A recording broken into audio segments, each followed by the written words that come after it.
At the outset, please allow me to extend my congratulations to Uganda and to President Museveni for successfully hosting the 19th Summit of the NAM and also the 3rd South Summit, and to thank his team for the strong support to UNCTAD in organizing this side event.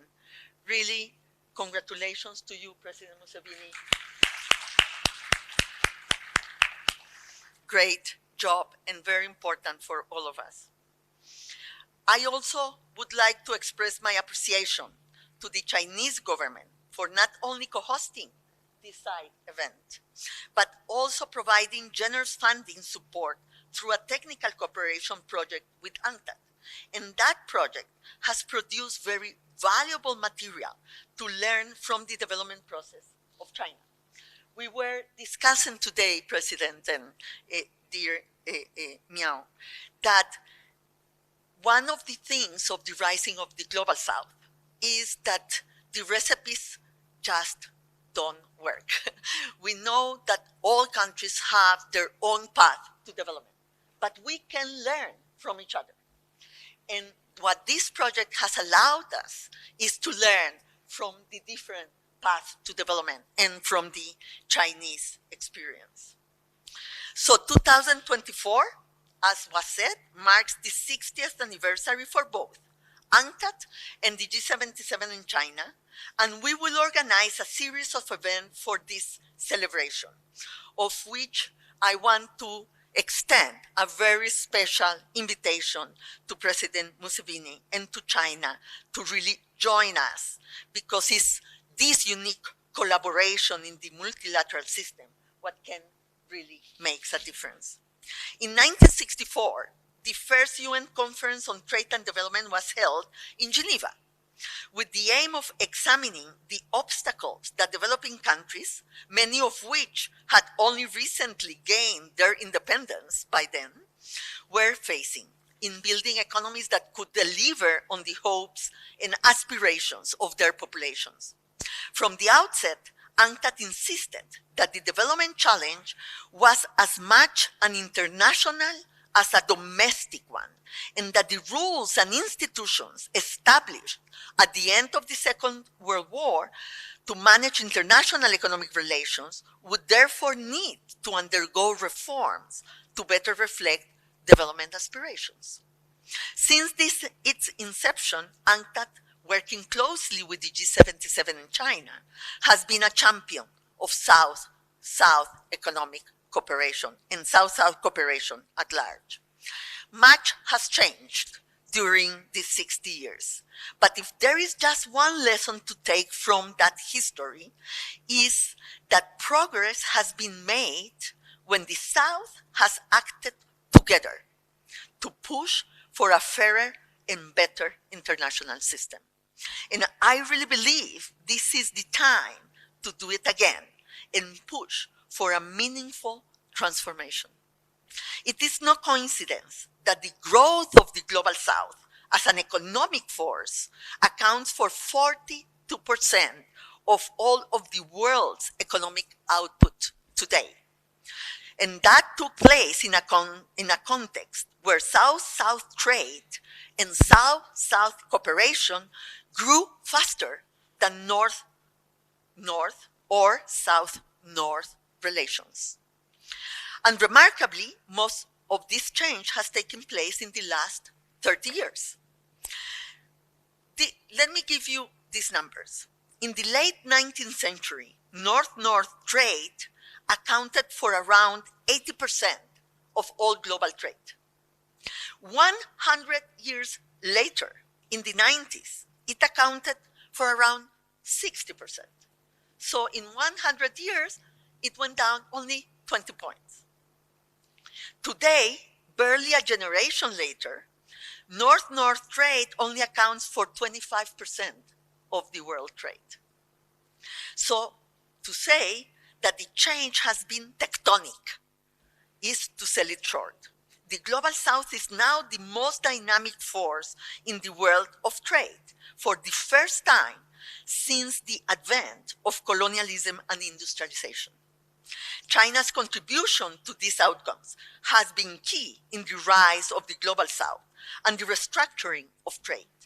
But also, it has become an important actor in the cooperation space, where the Belt and Road and the GDI stand out. Now, Africa is also playing a central role with the African Continental Free Trade Area that represents a huge opportunity to bring the continent to a new level in the international context. The implication of this transformation for global governance, for the future of multilateralism, and for the dynamics of sustainable development are immense. With the growth of the Global South and the rise of South-South trade, South-South cooperation will play an increasingly important role, a role we must do more to understand, to shape, and to support. The centrality of South-South cooperation is more important than ever. The world economy finds itself, as was said by Richard, in uncharted waters. We have said that we are living through cascading crises. The pandemic, that doesn't seem completely over, high indebtedness. The number that we give here is that today, dear President, 3.3 billion people live in countries that pay more in servicing the debt than the resources they give to education or health. 3.3 billion people. So indebtedness, slowing growth, recurring climate disasters, geopolitical trade disruptions, and growing war and human conflict. These challenges are fostering economic fragmentation and threatening the integrity of the multilateral system. The Global South voice and South-South cooperation is key to build collective self-resilience, promote more sustainable and equitable economic growth, and strengthen multilateralism. Over the decades, developing economies have consolidated their ties, including growing financial cooperation and foreign direct investment between them. This has built on the opportunities and synergies that knowledge sharing and best practices bring. But there is more work to be done to move towards more integrated strategic frameworks that address also crucial aspects like technology transfer, environmental sustainability, and social development. Our cooperation should also be about building skills, communities, and sustainable companies to diversify our economies. Let me take this opportunity to acknowledge the efforts that were done by the G77 in China under here the leadership of Pedro Pedroso from Cuba, and of course of the UAE as the host of COP28 to successfully launch a loss and damage mechanism in Dubai last month. These cascading crises have set back progress on delivering the Agenda 2030 and the Paris Agreement, particularly in the Global South. The Summit of the Future, to be held at the General Assembly in September, will be a test of the willingness of development partners to make real strides in getting things back on track. A strong collective voice from the South will be critical to a meaningful outcome from the summit, as the Secretary General said today. The task is urgent, and UNCTAD was warning about the danger of a lost decade even before COVID-19 shock. And the Secretary General Guterres has since warned that, and I quote, "Unless we act now, the 2030 agenda will become an epitaph for a world that might have been." South-South has an historic mission in this context. Voice and cooperation should provide complementarity resources to traditional ODA. South should help mobilize domestic resources, contribute to crisis response, and strengthen productive capacities through substantive economic cooperation in the areas of trade, investment, technology, finance, and productive diversification. In this era of rapid technological advancement, South-South cooperation is uniquely positioned to foster also digital innovation by sharing knowledge and resources in the field of digital technology. Countries of the Global South can leapfrog traditional stages of development, creating a more inclusive digital economy. Here lies the beauty of South-South cooperation. As I said in a panel on Saturday, if a country wants to learn about digital-led development, it has much more to learn from a country in the South, which has leapfrogged in the area in the last decade. If we really want to meet the SDGs in this decade of action, the only option we have is to leapfrog our way to 2030. But to learn how to leap, it is better to ask the frog. All the frogs are in the Global South.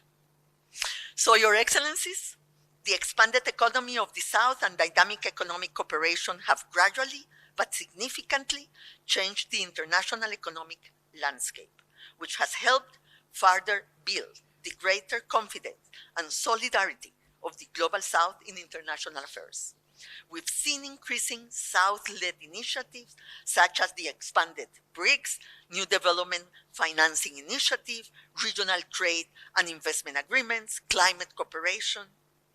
Through these concrete initiatives, the Global South is contributing to build a more inclusive global economic governance, which will be a key factor of success no matter how much and how well we do South-South cooperation. Neither the South nor the North alone can solve the great problems of our times. We have to partner and we have to cooperate. Excellencies, colleagues, UNCTAD was born with the interest of the South in our DNA. This high-level seminar demonstrates our strong commitment to building on that history in support of sustainable and inclusive development. I look forward to today's discussion, which we trust will contribute to the wider thinking that is urgently needed to build a more development-friendly multilateralism, with development at its center. I thank you.